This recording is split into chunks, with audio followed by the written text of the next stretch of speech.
대한민국의 미래를 밝히는 등대 건국정신, 이렇게 이제 되어 있습니다. 그 제목으로 오늘 좀 말씀을 나누고자 합니다. 우리가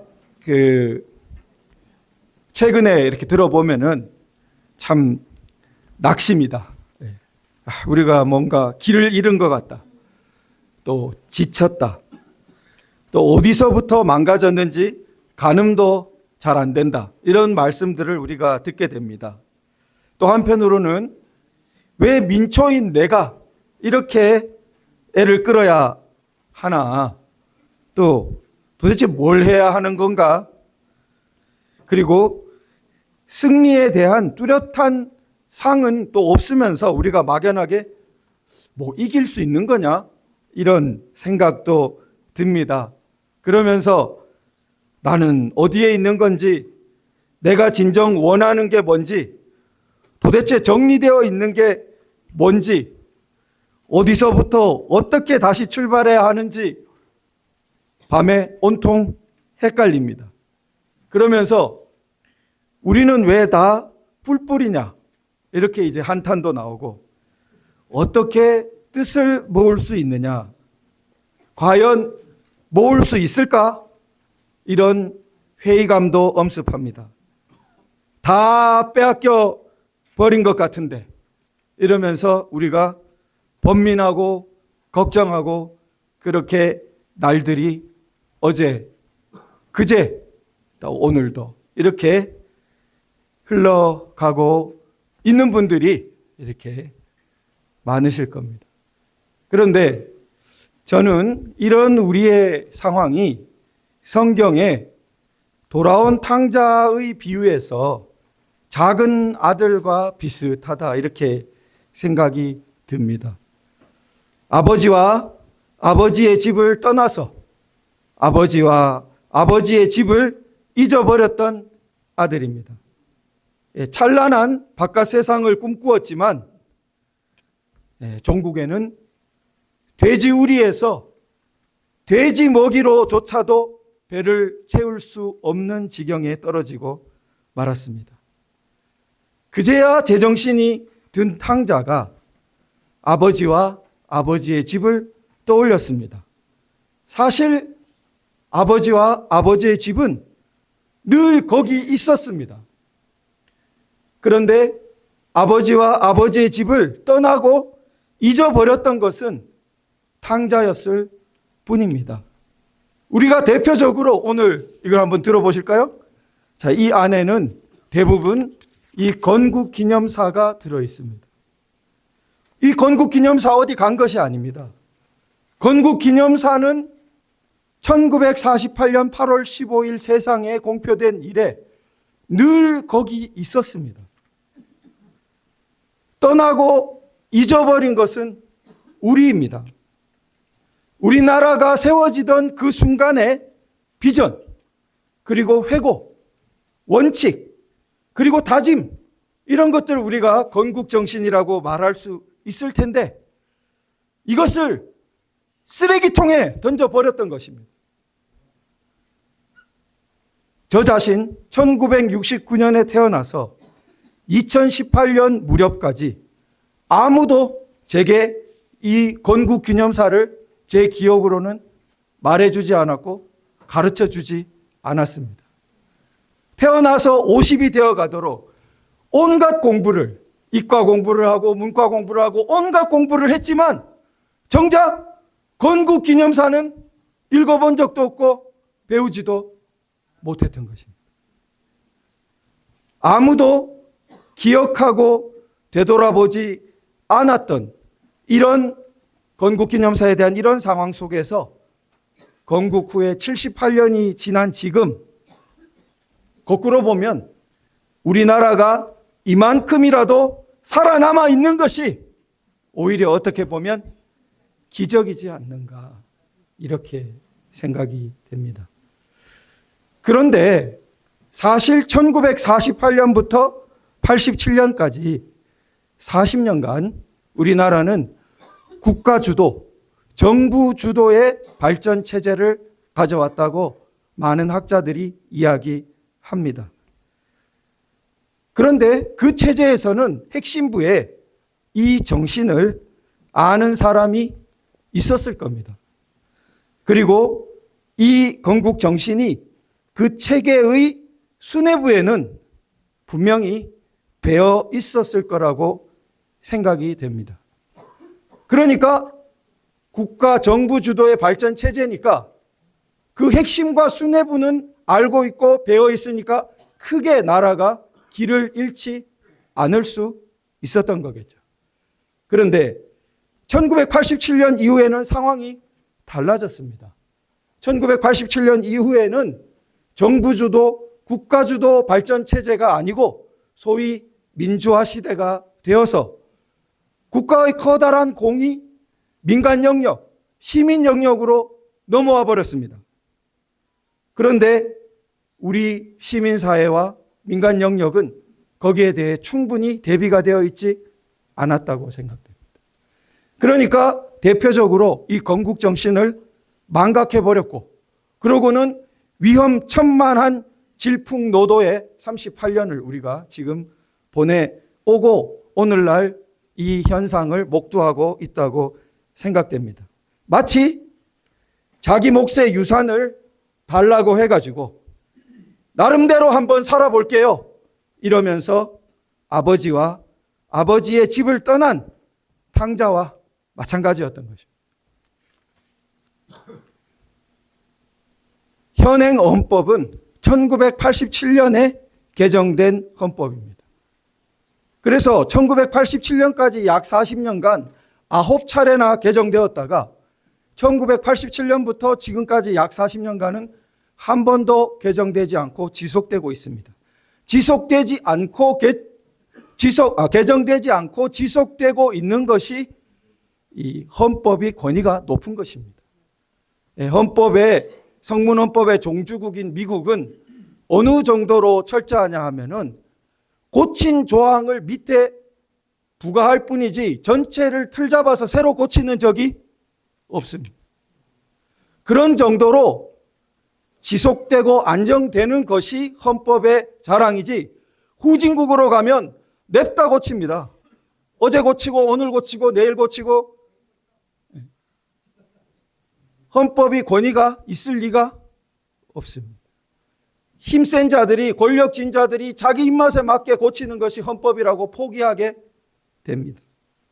그런데 정작 87년 이후에 이렇게 지속될 정도로 87년 헌법은, 즉 현행 헌법은 건국 정신 때, 이 건국 헌법 때 지녔던 그 뜻이 꼽힌 것입니다.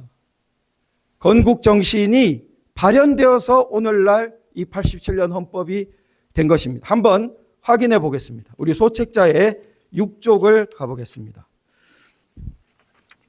소책자의 6쪽을 보시면은 이렇게 밑줄이 쳐져 있습니다. 그래서 6쪽에 밑줄 쳐진 부분을 함께 한번 읽어보겠습니다. 시작. 독재주의가 자유와 번영을 가져오지 못하는 것은 역사적으로 증명된 것입니다. 민주제도가 어렵기도 하고 또한 더디기도 합니다만 의로운 것이 결국에는 악을 이기는 이치를 우리는 믿어야 합니다.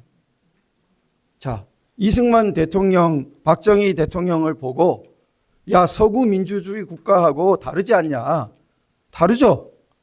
처음 태어난 신생 국가, 공산 침략 앞에서 자기를 지키기 위해서도 근심, 노심초사해야 했던 그 온갖 건국의 과제를 안고 있던 나라가 무늬만 서구 민주주의를 갖다 놓으면은 그랬다가 몇 년 안 지나서 망한 아프리카나 신생 국가들 너무나 많습니다. 무슨 소용이 있습니까? 그런 의회를 몇 년 만에 의회 열었다가 나라가 망하면 그게 무슨 의회가 필요가 소용이 있겠습니까? 그래서 어떤 사람은 아니 민주주의 그렇게 제대로 할 것도 아니면서 건국기념사에 뭐하러 이렇게 민주 이야기를 해놨냐. 너무나 단견이죠. 건국기념사의 자리에서 무엇이 원칙이고 무엇이 우리가 나아갈 바인지를 분명히 밝혀놓았습니다. 그때 당시에도 신생국가는 총통처럼 이렇게 독재 정치를 해야 된다고 하는 사람들이 많았지만 이승만 대통령은 원칙이 민주주의다, 민주제도다, 원칙을 분명히 못을 박았기 때문에 우리나라는 40년이 지나서 1987년대 서구 민주국가와 비슷한 모습의 그런 헌법체제로 나아갈 수 있었던 것입니다. 그런데 40년 동안 무르익어서 서구식 자유민주화 시대를 여는 데 이르렀지만 정작 1987년을 자세히 보면은 거기에는 세 가지 흐름이 들어 있습니다. 첫 번째, 1987년을 미완의 혁명이라고 보는 것입니다. 이 미완의 혁명은 온갖 데 다 붙입니다. 4.19도 미완의 혁명, 1980년 5월도 미완의 혁명, 1987년 6월도 미완의 혁명, 촛불혁명도 미완의 혁명. 핵심은 대한민국을 부정하는 겁니다. 대한민국이 제대로 된 나라가 아니기 때문에 완전히 바뀌어야 되는데 그게 혁명이죠. 그런데 완전히 바꾸는 데까지 못 나갔으니까 전부 미완의 혁명입니다. 이건 건국기념사와 건국정신 전체를 부정하는 것인데 우리가 그 본질을 제대로 보지 못했습니다. 자, 그러면 두 번째는 형식적 민주화 다음에 실질적 민주화가 필요하다, 이런 입장입니다. 들으면 그럴듯해요. 1987년에 형식적 민주화가 됐는데 사실 더 민주주의가 발전하는 게 필요하다. 그 말을 실질적 민주주의라고 표현해요. 근데 그 말을 하는 사람들이 적법 절차 원리라든지 자유민주주의의 심화를 이야기한 것이 아니라 자세히 들어보면 경제민주화를 이야기합니다.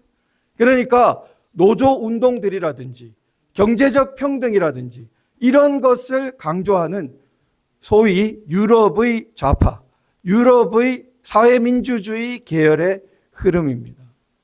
그런데 이 흐름이 학계라든지 여러 곳에서 득세하고 제일 무시된 것은 바로 제가 지금 말하는 세 번째인데, 세 번째는 뭐냐? 우리도 1987년 때 서구 선진국과 같은 민주주의를 해보자. 근데 이 소박한 이 말은 사실 1987년 변화를 있게 한 가장 핵심이고 근원이고 대다수의 국민들이 하부의 동력을 이루었던 그런 소박한 바람입니다. 1987년 그 시위의 지도부는 자유민주주의자가 아닌 경우가 많았습니다. 특히 학생운동 지도부는 자유민주주의자가 거의 없었다고 저는 생각합니다. 왜냐하면 저도 그 대학가에 있었기 때문에 1학년, 2학년도 그렇게 심한 좌익교과서로 가르치던 학생운동 지도부가 당연히 그 위로 올라갈수록 자유민주주의로 무장되어 있었을 리가 없습니다. 그러니까 말은 직선제인데 그것은 투쟁 도구일 뿐이고 그 사람들의 머릿속에 있었던 것은 자유민주주의가 아닌 거죠. 그러나 이것과 다수의 학생들, 조직화되지 않은 학생들도 87년 6월에 많이 나왔습니다. 조직화되지 않았던 시민들, 그 사람들은 상당수 좌익적인, 체제 변혁적인 그런 생각을 가지고 거리로 나갔냐? 저는 그렇게 보기는 어렵다고 생각합니다. 그 사람들의 머릿속에 있었던 것은 소박한 바람입니다. 우리나라도 이제 서구답게 우리가 소위 자유민주적 기본 질서라고 표현하는 복수정당, 보통선거, 의회주의, 또 사법권의 독립, 권력 분립, 그리고 우리 기본권 보호, 법치주의, 이렇게 추상적인 용어들의 단면들에 들어있는, 그냥 단적으로 예를 들면 고문 이런 것 좀 그런 거 없는, 수사받을 때 그런 것 좀 없었으면 좋겠다. 그 다음에 선거 이렇게 좀 자유롭게 하는 것이 좋겠다. 서구 민주국가들 보면 그러지 않냐. 이런 바람을 가졌던 것이죠. 그런데 이 바람과 흐름은 더 발전했어야 합니다. 더 심화되었어야 합니다. 자, 자신이 아까 본 것처럼 건국 정신의 제대로 된 적자고 진짜 아들이고 그 건국 정신이 발현된 건데, 그런데 그러려면은 더 진짜 심화하고 공부하고 발전시켰어야 되는데 망각해 버렸습니다.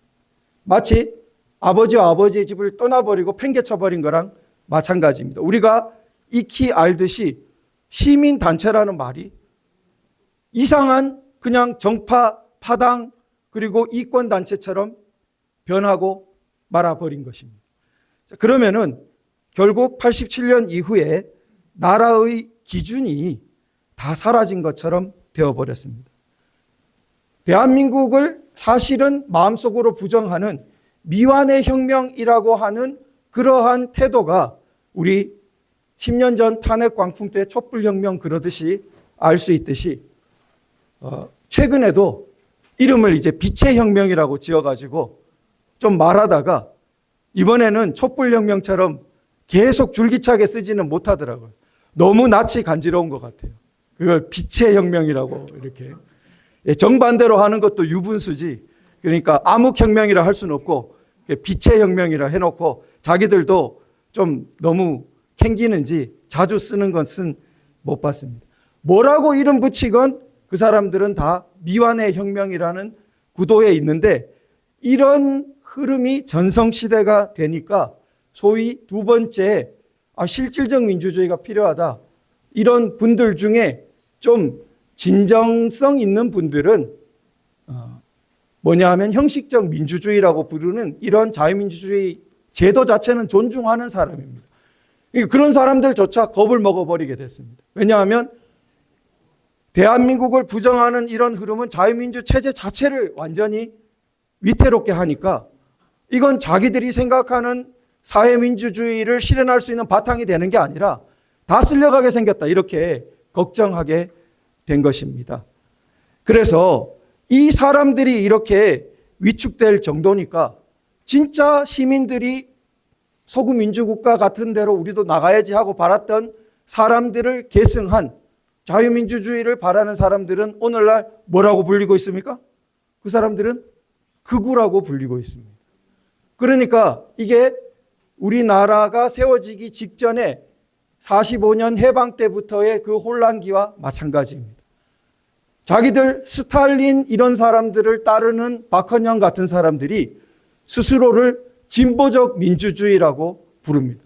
자기는 진보적 민주주의고, 진보적 민주주의라는 사람들이 수백만 명 강제수용소에서 죽게 하는 체제를 좋은 체제라고 하는 그런 사람들이고, 자기들 스펙트럼에서 제일 먼 진짜 자유민주주의를 세우려고 하는 이승만 대통령 같은 사람 뭐라고 부릅니까?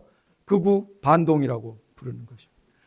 그러니까 자기들 스펙트럼 기준으로 오늘날 아까 봤듯이 대한민국을 부정하는 사람들 입장에서 보면은 대한민국 정신을 계승하려고 하는 사람들은 자기 스펙트럼에서 제일 멀어서 그게 극우입니다. 그런데 이승만 대통령이 우리나라를 세우듯이 우리 극우라고 불리는 사람들이 사실은 이 건국 정신을 계승한 사람들인데 오늘날 처지는 어떻습니까? 참 말씀드리기 우리도 너무 슬픕니다만 아까 그 탕자 작은 아들처럼 돼지 먹이로조차 배를 채울 수 없었던 아들 처지와 마찬가지입니다. 한다 하는 제도권, 노른자위 같은 모든 이권들, 극우라고 불리는 사람들이 가진 거 봤습니까? 마치 저 돼지 키우는 들판에 가서 돼지 먹이로도 자기 배를 채울 수 없었던 그 처지와 마찬가지가 돼버린 것입니다. 그런데 아버지와 아버지의 집이 거기 늘 있었던 것처럼 이 기준은 늘 거기 있었습니다. 누가 우리가 뭉치기 위해서 새로운 기준을 만들어야 한다. 만들 수가 없습니다. 만들 필요도 없고 만들 수도 없습니다. 나라를 나라이게끔 하는 이 기준은 그 기준을 서로 확립하기 위해서 대체로 유혈이 낭자한 과정을 거칩니다. 전쟁을 하기도 하고 피를 흘리고 거대한 희생 끝에 나라를 나라이게끔 하는 기준을 확립한 것입니다. 그 과정을 다시 반복한다는 것은 있을 수 없는 일입니다. 기준을 새로 만들 것도 없고 기준을 우리가 만들 수도 없습니다. 그런데 왜 뜻이 모아지지 않습니까? 당연히 있는 이 객관적인 기준을 무시했기 때문이라고 생각합니다. 제가 어떤 이 오늘 말씀처럼 여기에 구절을 가지고 설명을 하고 해석을 하고 이런 것은 2차적입니다.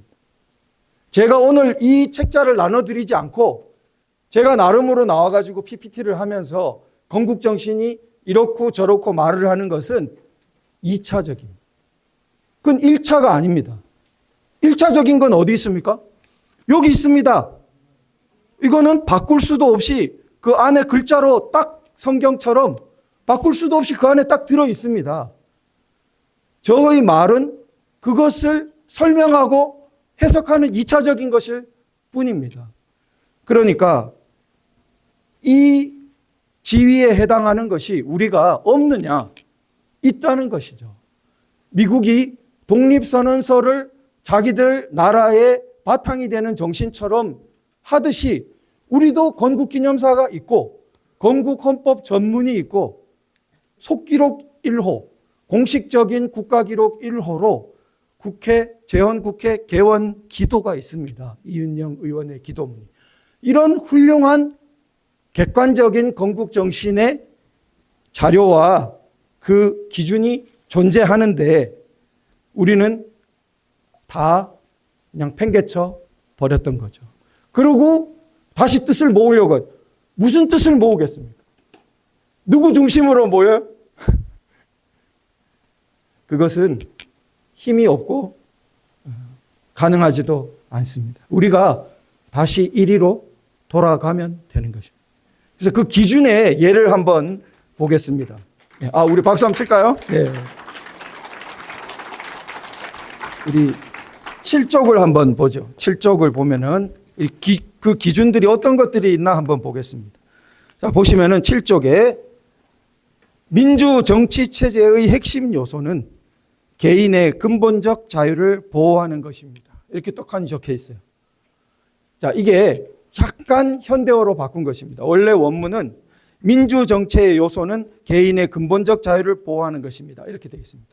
이 지금 버전은 약간 현대어로 바꿨는데 국문학, 고전문학 전공하신 분 감수, 조경은 박사님 감수를 통해서 좀 전문적으로 크게 이제 뜻이 달라지지 않도록 그러나 좀 읽기 편하도록 현대어로 바꾼 것입니다.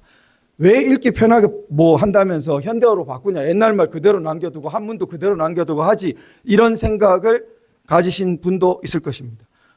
그건 얼마든지 있습니다. 그냥 인터넷에 보시면은 원문 그대로 우리 자료 찾을 수 있습니다.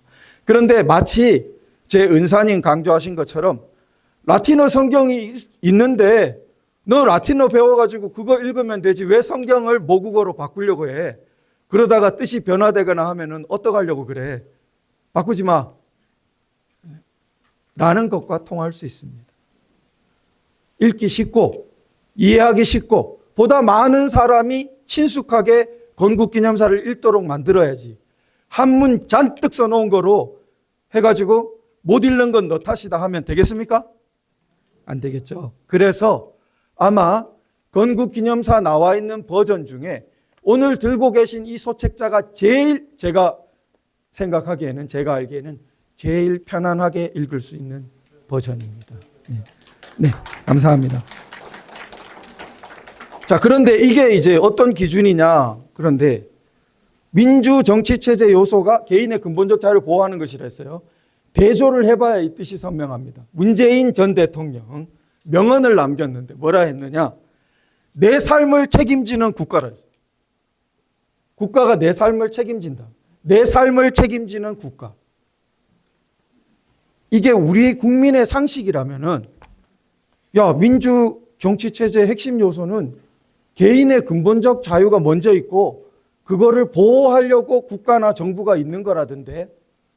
근데 개인의 네 삶을 뭐 국가가 책임진다고? 그러니까 거리가 굉장히 먼 말이죠. 그러니까 만약 이것이 기준으로 받아들여지고 있다면은 문재인 전 대통령은 자기 말을 대통령의 자리에서 하니까 일개 시민도 아니고 상당히 땀을 뻘뻘 흘리면서 해명을 해야 됩니다. 누군가 기자가 예를 들어 벌컥 질문이 있다 그러면서 건국기념사에는 민주정체 요소가 개인의 근본적 자유를 보호하는 것이라고 되어 있는데 대통령님 말씀과 그 말씀은 어떻게 연결되는지 한번 설명해 달라고. 누가 들어도 이게 거리가 상당히 있기 때문에 땀을 뻘뻘 흘리고 궤변이라도 만들어내려고 애를 써야 되는데 우리는 어떻게 일어났습니까? 그냥 네 말 틀렸다 이렇게. 문재인 전 대통령 보고 네 말이 틀렸다. 네 말이 틀렸다 그러면 그 사람은 뭐라 그럽니까? 아니 당신 말이 틀렸네. 그러니까 서로 상대방 말이 틀렸네 하는 수준으로 어떻게 됩니까? 싸움의 수준이 떨어지고 맙니다. 사실은 어떻습니까? 한 사람은 무려 대통령의 지위에 가가지고 그 나라의 기준이 되는 그 나라의 영원한 기준이 그 나라가 존속하는 한은 영원한 기준이 되라고. 그럼 예를 들어 미국의 어떤 사람 보고 모든 사람은 창조주의에 동등하게 태어났다. 미국 독립선언서의 유명한 구절.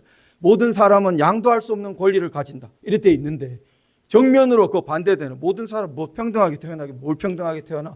창조주에 의해서 권리를 부여받은 게 아니라 사람 사회가 사람에게 권리를 부여한 거지. 이런 말을 대통령이 돼가지고 떡하니 한다고 합시다. 그러면 미국에서 어떻게 했겠습니까? 뭐 저딴 소리를 어떻게 할 수 있어. 학자도 아니고. 그런데 우리나라는 대통령이 뭐라 했어요? 내 삶을 책임지는 국가라고 떡하니 떠벌리고 있었다는 겁니다. 우리가 이 기준이라고 세웠다면 있을 수 없는 일이죠. 자, 그 밑에 또 어떻게 되어 있느냐? 그 자유가 대표적으로 개인의 표현과 집회와 종교와 사상의 자유라고 많은 자유 중에서도 제일 먼저 언론 자유에 해당하는 표현, 그 다음 집회, 종교, 사상을 근본적인 자유의 예로 들었습니다. 그런데 문재인 정부 때 어떻게 됐죠? 코로나로 집회 금지, 예배 금지, 그리고 그 이래로 각종 입틀막법, 그리고 역사 해석 강요, 이런 게 막 일어나는 겁니다. 건국기념사에서 근본적 자유 중에 강조한 것이 4가지가 있는데 그게 표현, 집회, 종교, 사상이다.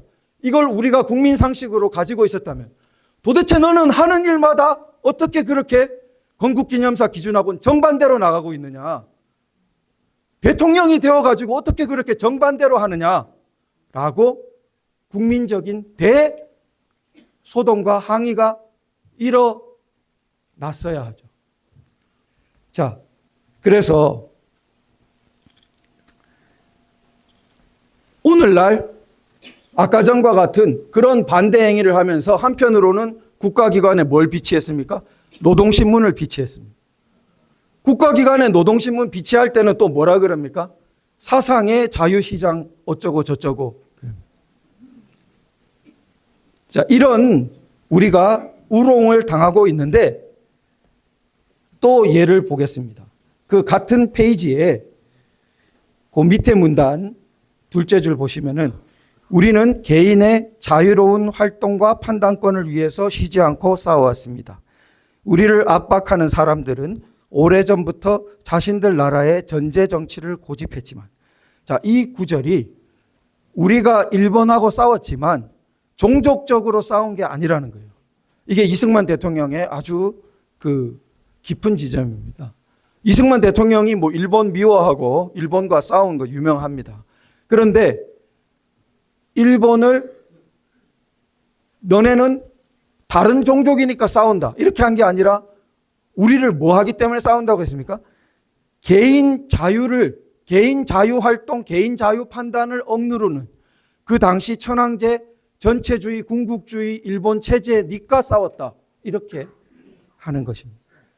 그러면은 지금 이 건국기념사의 구도는 전제 정치를 고집한다는 축하고 반대가 뭐예요? 개인의 자유를 보호한다는 거하고 이렇게 딱 대비를 시키고 있습니다. 그렇습니까? 안 그렇습니까? 그래 보이죠? 예. 그런데 윤석열 대통령 탄핵 소추 1차 안에서 어떤 것이 국회의 이름으로 적혔습니까? 탄핵 사유가 북중로를 적대시한다는 게 탄핵 사유예요. 자, 이것을 어떤 국제 정치의 문제, 우리가 미국이랑 동맹을 맺어야 되는데 그런 차원도 있지만 제가 지금 강조드리는 차원은 북중러 중에 개인의 자유를 보호하는 체제가 어디 있어요, 거기. 정도의 차이는 있지만 북한 제일 심하고 그다음 중국이고 그다음 러시아고 러시아 옛날 소련은 심했지만 조금 그래도 아직도 그걸 개인의 자유를 보호하는 체제라고 하기에는 전제정치 블록에 더 가깝죠. 근데 셋을 묶어놓으면 북중러는 세계적인 전제정치 블록이에요. 그러면은 건국기념사에 따르면은 걔들은 원래 개인의 자유를 보호하는 축이랑 대립되는 축으로 써놓았는데 국회가 대통령을 탄핵하면서 한다는 말이 북중러를 적대시하고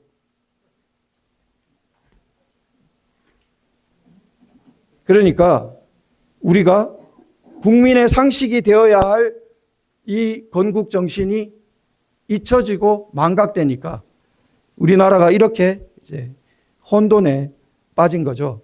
자, 그래서 이 종족주의가 아니라는 것을 조금 더 살펴보면요. 15쪽에 가보면은 줄친 부분에 위에서 넷째 줄 이래 되어 있습니다. 언제든지 우리가 원하는 바를 그 나라도 원한다면 우리 대한민국은 세계 모든 자유국과 친밀하게 지내는 것처럼 소련과도 친밀한 우위를 다시 나누기 위해 노력할 것입니다. 이 소련은 지금 러시아가 아닙니다. 이 소련은 그 직후에 북한하고 우리나라를 쳐들어와서 6.25 전쟁이 날 그 소련입니다. 세계가 다 아는 공산종주국 소련이에요. 그런데 이승만 대통령은 그 소련에 대해서도 뭐라 했습니까?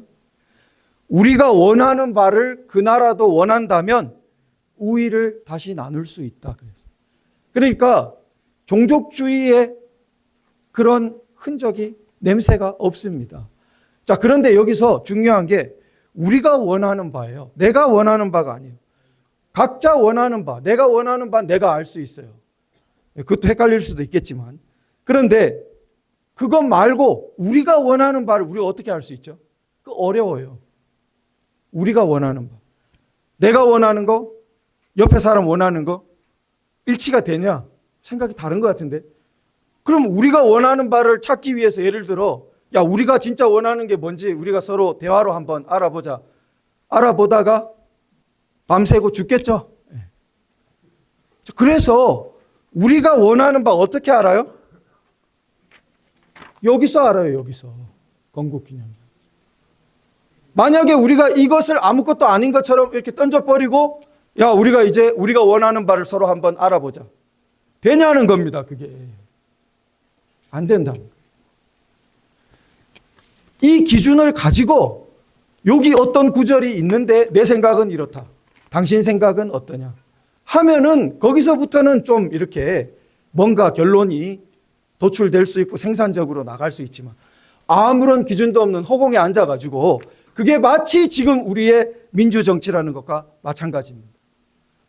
그건 말이 민주정치지만 정치도 아니고 나라도 아니게 되는 것입니다. 모든 기준을 다 팽개쳐 놓고 그러면 결국은 그 힘의 공백 상태를 누가 파고들겠습니까? 힘세고 조직된 소수의 자들, 조작에 능한 자들의 목소리가 이기게 되어 있습니다. 민주의 이름으로. 그러니까 우리나라가 어떻게 아까 말씀하신 것처럼 긴 터널을 지나고 있는 것 같은 상황이 되지 않겠습니까? 그래서 그런데 우리는 기준이 있을 뿐만 아니라 이 기준이 너무나 탁월한 기준이에요.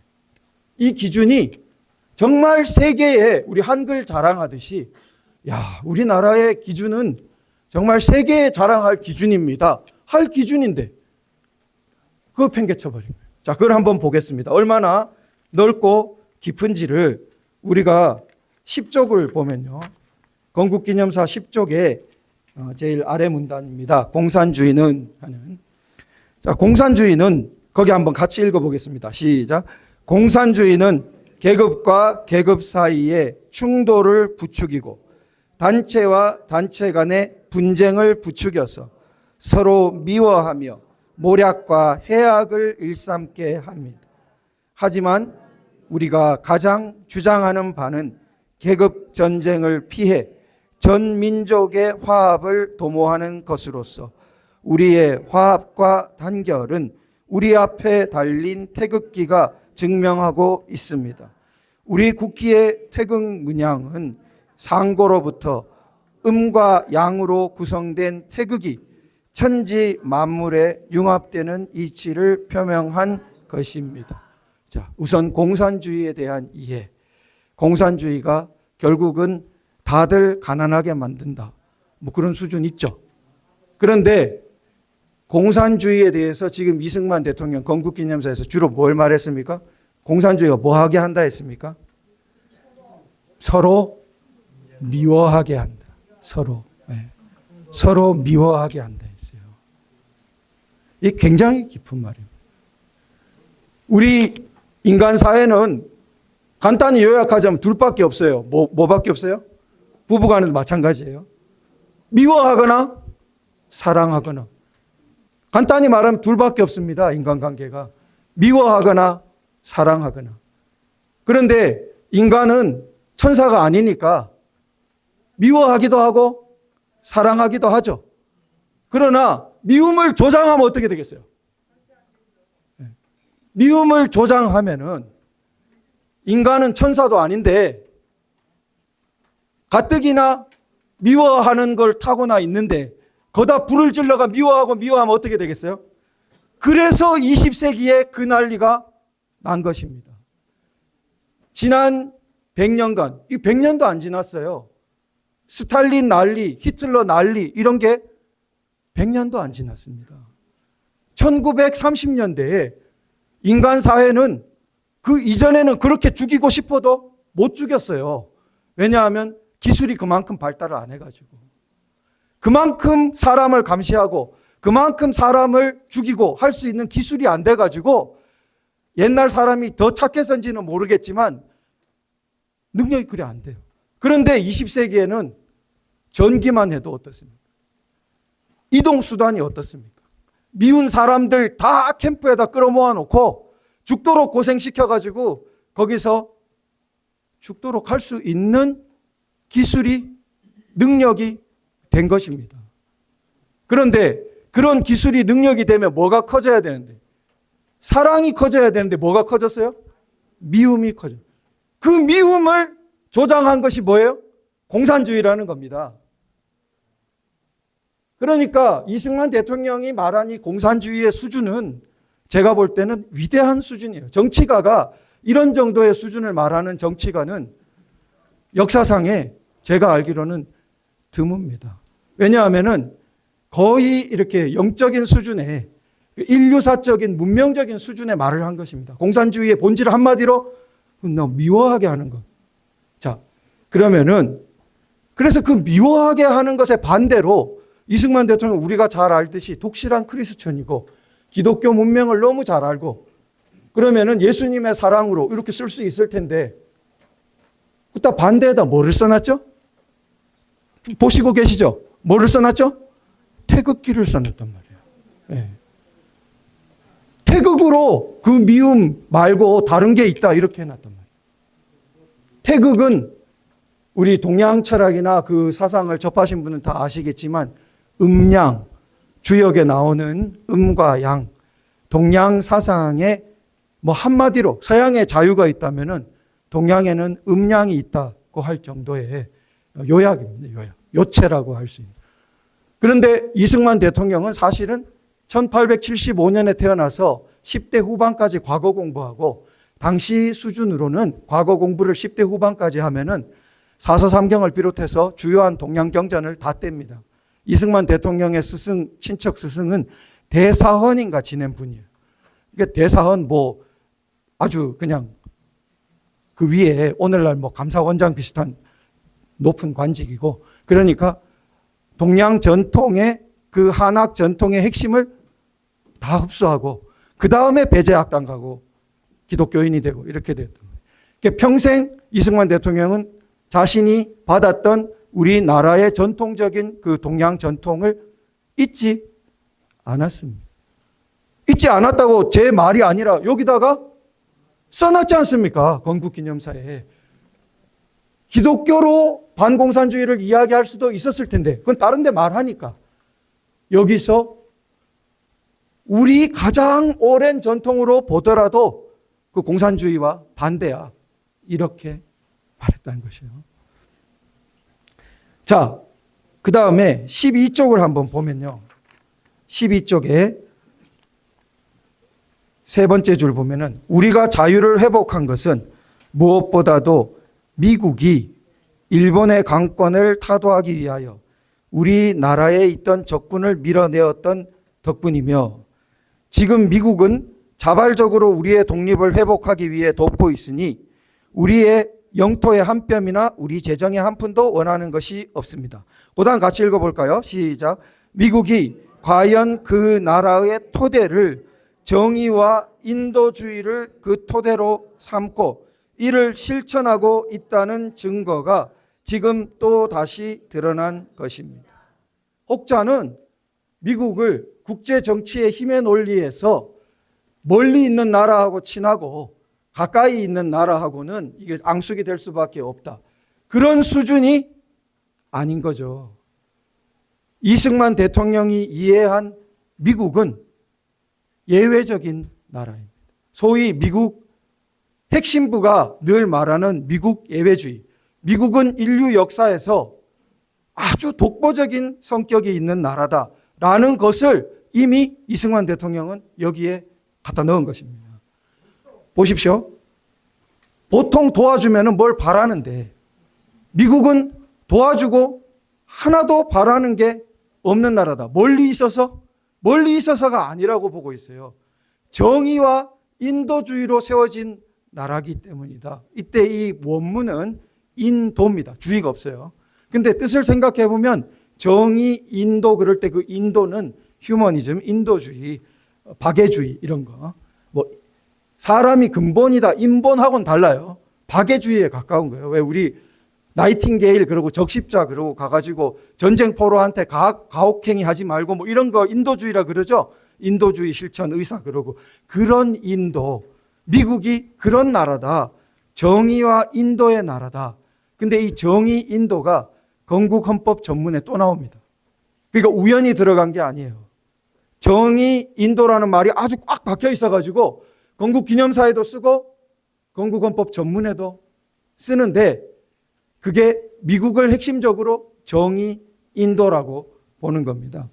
그러니까 또 한 대목이 있는데 이게 우리 앞부분을 보시면은 가장 앞에 4페이지입니다. 4페이지를 보시면은 줄침 부분에 스스로 통치하고 스스로가 주인된 정부 밑에서 자유의 공기를 호흡하며 이렇게 되어 있어요. 스스로 통치한다. 그게 이제 자치라고 그러죠, 우리가. 우리 뭐 오늘날은 자치경찰 미워 막 이러고 이제 그런 거 수준 말고 정부를 선거로 구성하는 것이 자치입니다. 왕이 세습해가지고 이어받아가지고 하는 것은 자치라 그러지 않죠. 예, 대표를 자기가 뽑아서 보내가지고 의논하게 하는 것이 자치입니다. 그런 자치의 모습을 인류 역사에서 뚜렷하게 드러낸 게 어디입니까? 그게 미국입니다. 미국에 앞서서 그렇게 했던 나라는 영국인데 영국은 상당히 제한적이었어요.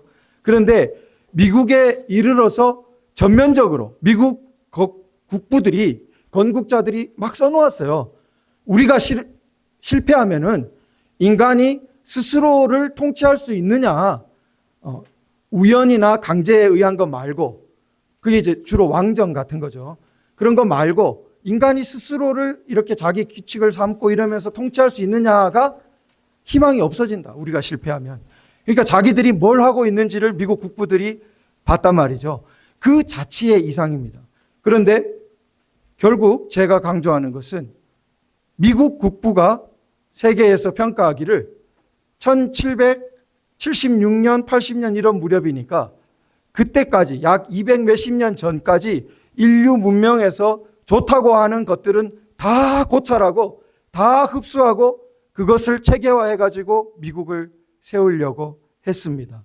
그러니까 미국이라는 국가 제도, 건국 정신 안에 그때까지 인류 문명에서 좋다고 하는 것이 서양에, 주로 서양이죠, 다 들어가 있다고 보면 되죠. 미국 사람들도 그렇게 이해합니다. 대표적으로 유대 기독교적 전통이 종교를 위해서 온 사람들이니까 당연히 기본으로 깔고 있죠.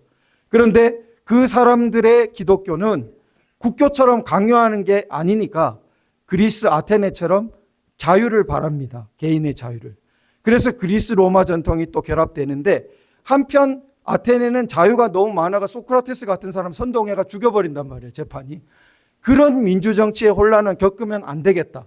아테네 반대 나라는 스파르타, 아주 막 강한 규칙으로 이렇게 규율이 센 그 스파르타가 이어진 것을 로마라고 본 거죠.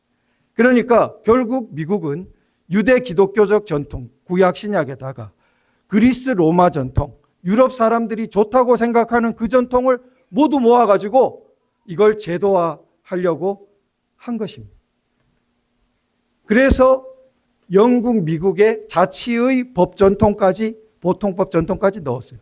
그런데 이승만 대통령은 이 모든 걸 여기 건국기념사에 정신을 넣었다는 거죠. 그런데 그 플러스 뭐까지 넣었습니까? 동양 전통까지 넣었어요. 그러니까 이 건국기념사에 들어있는 기준의 넓고 깊음이 정말 큰데, 동서고금을 아우르는데, 근데 우리는 어땠어요?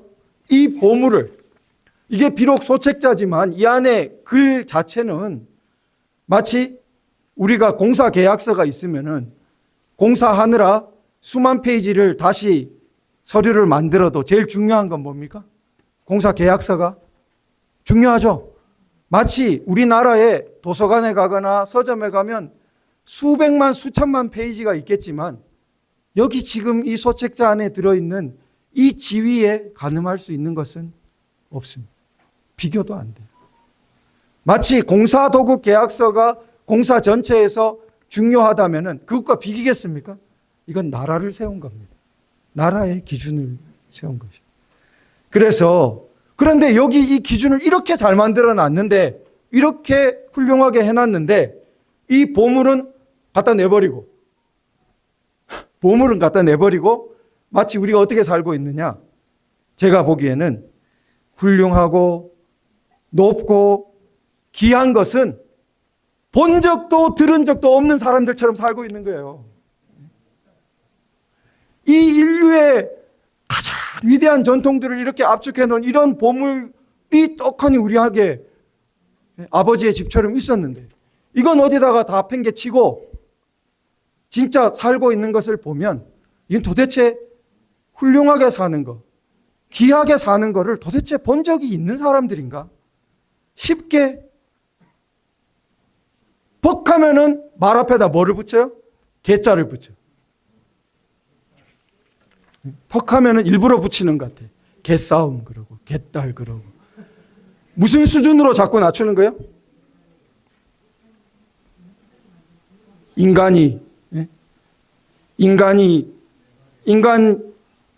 좀 더 좋은 그 상태로 가려고 노력해도 미끄러지기 쉬운 그런 인간들을 데리고 개자를 함부로 붙이면서 사회를 어디로 끌고 가는 거죠. 그런데 우리가 낙심하면 안 되겠다는 거 써놓았어요, 벌써. 여기에. 여기에 낙심하면 안 된다는 것까지 써놨어요. 뭐 예언서 같아요. 자, 그리고 봅시다. 자, 우리 5쪽에 보시면은 5쪽에 줄친 부분이 있어요. 자, 같이 한번 읽어보겠습니다. 우리는, 거기 시작하는, 시작. 우리는 모든 방해와 장애에 대해 잠깐의 악감정이나 낙심하여 애걸하는 모습을 보이지 않고 오직 인내와 정당한 행동으로 극복해 왔습니다. 오늘날이 낙심천만의 상황이지만 이승만 대통령이 나라 세우기 전 상황과 비교하면 어떻습니까? 비교할 수 없습니다. 그때 일제가 우리 앞에 장벽으로 느껴졌던 것은 오늘날 우리가 낙심하기 쉬운 상황과 비교해 볼 때 비교가 되겠습니까? 안 되겠습니까? 비교할 수 없습니다. 일본이 미드웨이 해전에서 미군에게 패전하기 전까지 약 1941년, 2년 그 무렵 전까지 지지 않는 일본입니다. 그 일본 섬에서 온 아시아를 휩쓸고 마침내는 미국의 하와이까지 때리면서 그때까지 일본은 지지 않고 갔습니다. 그런 거대한 일본을 앞에 두고 이승만 대통령은 한 번도 희망을 버리지 않았다고 써져 있어요. 낙심 안 해요. 낙심하지 않았어요. 인내하고 정당한 행동으로 극복해 왔습니다. 그리고 이런 모범이 앞에 있는데 우리가 낙심하면 되겠습니까? 네, 안 되죠. 자, 그런데 묘한 말이 있어요. 묘한 말이. 그 아래에 줄친 부분 위에 있는 부분인데요. 그 두 번째 문단의 셋째 줄인데 우리가 앞으로 할 일은 우리의 애국심과 노력으로 우리 대한민국을 반석 같은 기초에 두는 것입니다. 이에 대하여 공헌과 희생을 많이 한 국민들은 더 큰 희생과 더 굳은 결심을 해야 할 것이요. 좀 마음이 아파요. 왜 그렇죠? 이거 보면 뭐예요? 이때까지도 공헌과 희생을 많이 했는데 뭘 하라 그래요? 더 큰 희생을. 그래서 여기서 저는 이게 제 눈을 의심하고 여러 번 쳐다봤어요. 더 큰 희생을. 자, 이거 지금 희생도 힘든데 더 큰 희생. 이거 어떻게 되는 걸까? 자, 그 밑에 그래서 그 줄친 부분을 보시면은 더욱 굳센 마음과 힘을 다해 단지 우리의 평화와 안전뿐 아니라 뭐까지? 그 같이 한번 시작해 볼까요? 시작. 온 인류의 안전과 평화를 위해서 힘써야 할 것입니다. 세계 평화, 인류 공영 이런 말이 우리 헌법 전문에 들어있어요. 건국 기념사에도 지금 여기 뭐라 했어요? 온 인류의 안전과 평화를. 그러니까 이게 그릇이 어마어마하게 커요. 자기 나라 하나 앞가림하고 평화와 안전 지키기도 쉽습니까? 어렵습니까? 어렵잖아요. 그거 모르는 바 아닌데 이 우리의 건국 비전에는 자기 나라 말고 뭐 하라 그랬습니까? 온 인류 걱정을 하고 있어요. 온 인류의 평화와 안전. 그 비전 속에서 우리나라도 보는 겁니다. 근데 이거는 그러니까 아마도 제가 볼 때는 이제 건국기념사에 대한 연구가 더 이루어져야 되겠지만 미국을 깊이 이해한 이승만 대통령과 연관이 있지 않나 그렇게 생각합니다. 미국은 자기들이 세계사적인 사명을 갖고 있는 나라라고 생각합니다. 인류에 대해서 사명을 갖고 있는 나라라고 처음부터 그렇게 국부들이 쓰고 계속 가르치기 때문에 미국이 없었으면 세계 성문헌법 국가가 어디 있고 오늘날 같은 공화국이 어떻게 퍼지고 세계대전을 어떻게 끝냈겠느냐. 미국이 없었으면 기독교를 어떻게 지켰겠느냐 등등. 미국은 자기들이 세계사적인 인류사적인 사명을 갖고 있는 나라라고 믿는데 이승만 대통령은 제가 볼 때는 그걸 가져온 것 같아요. 그러니까 우리나라는 사명이 있는 나라다. 그게 미국의 굉장히 본질이기 때문에 그게 서양 철학의 본질입니다. 서양 철학의 본질은 우연히 있는 게 아니고 모든 것은 존재하는 이유가 있다. 걔가 이를테면 우리로 치면 사명이 있다. 그러면은 사명과 존재 이유에 바탕한 우리가 애국을 하면은 그래서 뭐 어떻게 나옵니까? 사명을 갖고 있기 때문에 이때까지도 희생했는데 더 큰 희생을 이런 말은 제가 볼 때는 사명의식, 사명감 이런 차원이 아니면은 아니 고생 좀 덜한 사람한테 희생하라 하지 왜 지금까지 고생한 사람한테 또 더 큰 희생하라 하냐. 그 사람이 뭐기 때문에? 사명자기 때문에. 그 사람에게는 사명이 있으니까. 우리나라가 고생해도 사명이 있는 나라라면은 어떻습니까? 반드시 포기할 수도 없고 포기 못하죠. 자, 그래서 그러면 어떻게 어떤 방식으로 노력을 해야 되냐? 그게 우리가 15페이지에 백과사전이에요. 다 써놨어요. 15페이지에 가보면은 어떻게 노력할지도 써놨어요. 자, 15페이지 마지막 문단에 셋째 줄 보면은 남에게 배울 것도 많고 도움을 받을 것도 많습니다. 한마디로 어떻게? 배워라 그랬어요. 배워라. 남에게 배울 것도 많고. 그런데 미국이라든지 영국이라든지 이 세계의 훌륭한 발전을 이루었던 나라에 대해서 좋은 걸 배우려고 해야 되는데 그런 거 이런 좋은 게 있다 그러면 한다는 말이 그 왜 서양 중심적으로 왜 뭐 사대적으로 뭐 그렇게 해가지고 우리나라 동학을 봐라 뭐 이런 식으로 가면은 배워야죠. 그죠? 예. 그래서 배우고 동학도 배울 거 있는 건 배워야죠. 근데 그것만 해가지고 배척하면 안 되겠죠. 그래서 마지막 밑에서 둘째 줄 보면은 민주주의의 모범적 정부임이 세계에 표명되도록. 그래 우리가 뭐가 되자 했어요? 우리가 모범이 되자. 그러니까 이게 차원이 다릅니다. 이제 갓 태어났는데 갓 태어난 대한민국이잖아요. 지금 태어나고 있잖아요. 8월 15일. 갓 태어난 민주주의라고는 뭐 투표해 본 적이 어디 있습니까? 투표해 본 적도 없는 그런데 모든 국민에게 투표하도록 하고 그 다음에 그 나라가 뭐가 되도록 하라 했습니까? 민주주의의 모범이 되라 했어요. 그런데 이런 부분을 우리가 이제 잊고 버려버렸는데 그럼에도 불구하고 사실은 우리의 역사는 이 맥으로 이어져 왔습니다. 자, 그게 이제 이승만, 박정희, 제가 이제 맞춰갈 부분인데요. 이승만, 박정희, 이 우리 현행 헌법, 87년 헌법, 그 다음에 자유통일, 이런 단계로 우리가 꾸준히 이렇게 우리도 모르는 사이에 이렇게 온 것입니다. 이 서사를 그런데 이제는 자각적으로 우리는 이렇게 이승만, 박정희, 87년 헌법, 자유통일 이런 라인에 있습니다.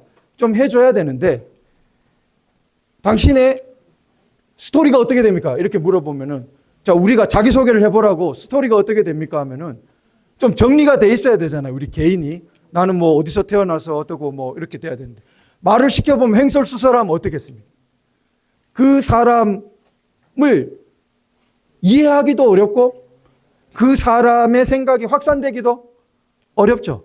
마치 우리 대한민국의 정통적인 이 흐름이 그런 모양새라고 생각합니다. 너의 스토리를 말해봐라. 이러면 간단하게 우리는 이승만, 박정희, 87년 헌법, 자유통일의 흐름으로서 이렇게 딱 해줘야 되는데 뭐 이 사람은 이 말하고 저 사람 저 말하고 그러니까 도대체 대한민국의 스토리라는 거는 뭔지 요해 불능 이렇게 돼 있으니까 대한민국을 정통적으로 하는 정당이 출연하기가 쉽겠습니까? 어렵겠습니까? 어려워요. 마치 세력이 커질 수가 없어요. 자기 개인에게 너의 라이프 스토리를 말해봐. 네가 누군지 소개해봐 했을 때 짧게 압축적으로 인상 깊게 말하지 못하는 사람이랑 마찬가지예요. 횡설수설하는 거예요. 그럼 그 사람이 어떻게 확장될 수가 있겠습니까? 그 사람의 일들이. 자, 우리가 그래서 그런데 여기에 다 있다 이거예요. 건국기념사에. 이 짧은 글 속에. 한번 볼까요? 자, 10페이지. 과연 다 있는가? 제가 도태우 거짓말하는 거 아닌가 한번 봅시다. 자, 그러면 10페이지 첫째 줄에 보시면은 자, 같이 한번 읽어보죠. 시작. 과거의 정부나 사회는 양반들의 생활을 가장 귀중히 여겼습니다.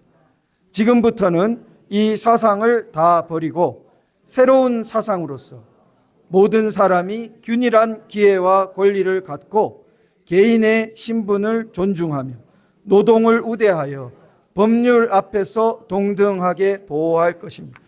여기 벌써 이승만 대통령은 이승만 대통령 이전하고 자기 시대하고 이 몇 줄에 다 써놨어요. 그렇죠? 이승만 대통령 이전 사회라는 것은 뭐예요? 양반 사회예요. 균일한 권리가 없어요. 그게 전 근대 문명이라고 우리가 알고 있는 바입니다. 그리고 이승만 대통령도 그 시대에 태어나서 근대 문명으로 전환되는 대역사를 살고 근대 국가를 세운 거예요. 그게 여기 압축되어 있단 말이에요. 자, 이승만 대통령 지금 나왔죠? 그 다음에 그 밑에 문단을 보면은 이 정부가 결심하는 바는 국제 통상과 공업을 우리나라의 필요를 따라 발전시키는 것입니다. 그 두 줄 더 내려오면은 농장과 공장이 생산한 것을 외국에 수출하고, 이거 지금 누구 말 듣는 것 같아요? 박정희 대통령 말 듣는 것 같죠? 수출 입국, 공업 입국, 우리나라 잘 살게 해야겠다. 보통 사람들의 생활 수준이 향상돼야 되겠다. 그 건국기념사에 이미 방향이 제시되어 있는 것입니다. 어디 갑자기 나온 게 아니란 말이에요.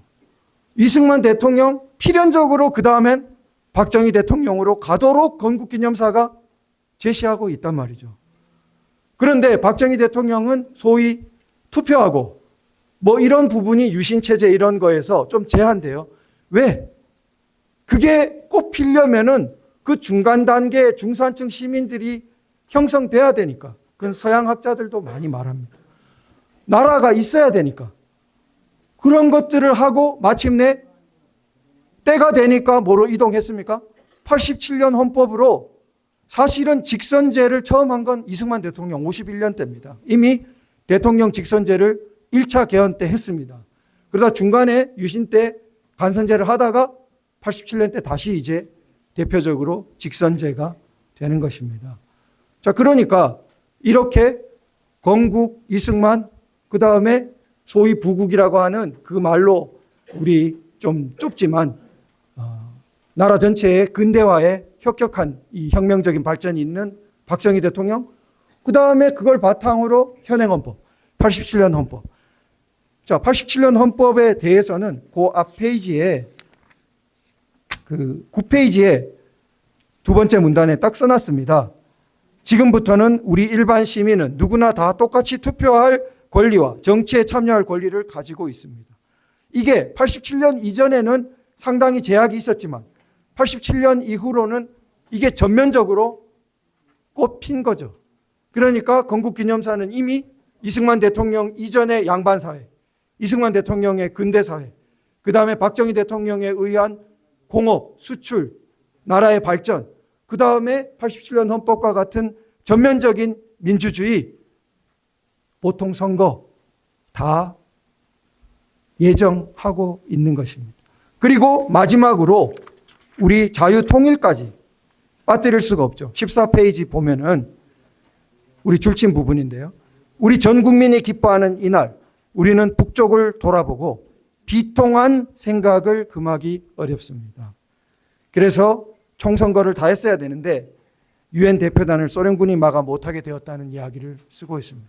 그래서 이게 돼야 된다.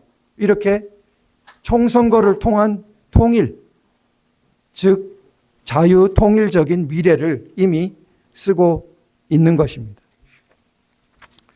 자, 이렇게 우리가 건국기념사를 보면은 이제 과제는 이게 우리의 건국기념사인데 그러면은 마치 성경처럼, 성경은 이제 우리 종교적으로 그런데 종교가 다르더라도 우리 나라는 대한민국이니까 종교적인 경전 다음으로는 어찌 보면 중요한 게 이겁니다.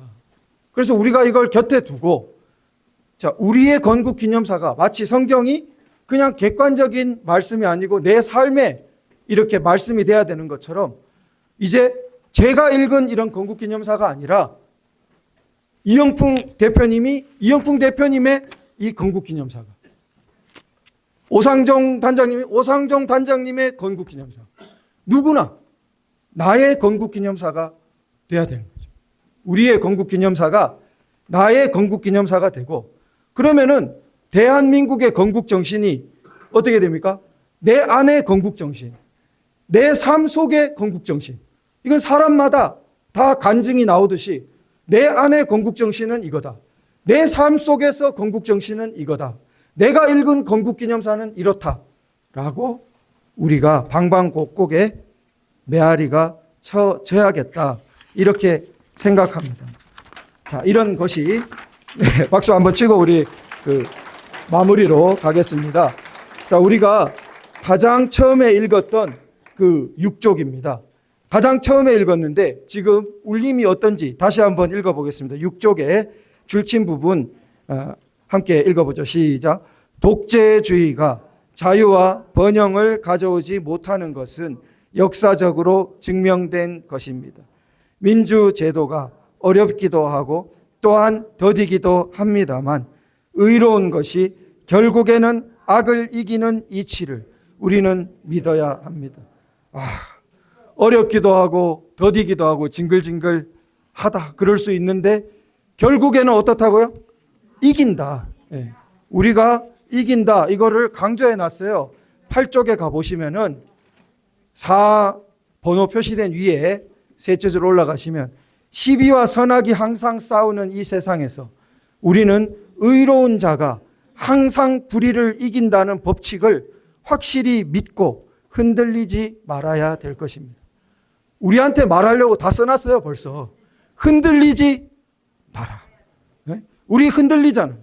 흔들리지 마라, 이렇게 써놨단 말이에요.